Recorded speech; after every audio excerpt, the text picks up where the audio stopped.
Hi, this is Jason Porter, business coach with My Business Advisor with your business tip today. So we're talking about sales still. Let's talk about your sales process. Every business needs a sales process.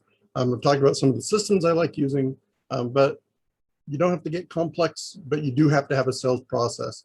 90% of all of the high performing businesses with sales have a sales process, and they have 28% increase in revenue because of it. So sales process is something you should be thinking about. You should have planned out. Shouldn't just be in your mind. You should have it on paper. So what's it look like? Well, first off, you have your prospecting. That's finding new customers. Hopefully your marketing is doing a lot of that for you. But sometimes you still have to go out and look for new businesses. What's that look like? What's that process? Then when you find a possible new business or a new lead, a new customer, how do you prepare for that? What information are they going to need? What materials do you have to get ready? What do you have to do to get ready to sell to them? And then how are you going to approach them? We talked about cold calling. What about emails? What about showing up in person? How is that approach going to look like? What are you going to say? What are you going to tell them? How are you going to get them interested enough to talk to you long enough to make a sale? And then when they agree, how are you going to present? Some of this stuff can be really short. If you've got an inexpensive product where it's just, quick, easy sales, some of the stuff is very fast. If you've got more expensive products, the process takes longer in general. So what does your presentation look like? Keep it as short as you possibly can, while still giving them the information they need to make a buying decision.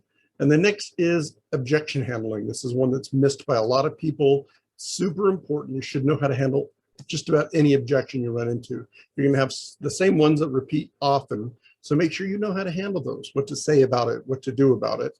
And then practice. I like objection handling practice, where the general reasons are given to me, but then there's also like the most crazy things, well, I'm sorry, my cat is on vacation into Egypt. I mean, how do you handle that? Because then when you have the regular humdrum ones of, I don't know if the money, those are easy to handle because you've been handling all sorts of crazy things on top of all the just normal things. So objection handling is very important. Don't skip it. And then how do you close and how do you follow up? Those are also very important. Follow-up is what gets you repeat business and gets you referrals. So how do you close the sale? And then how do you follow up with them after the sale? How often do you contact them? What are you talking about? Have that planned out. Don't leave it to chance. Know what questions and information you're going to pass on those follow-up questions. And then that brings you back into prospecting, because now you can use your contacts that you've made with sales that you've made and happy customers to find new happy customers to approach. And there's your sales process. So remember, write it down, don't leave it to memory, and develop it. Make sure you understand every step of your process and can explain it to somebody else and teach them. There's your tip for the day. This is Jason with My Business Advisor.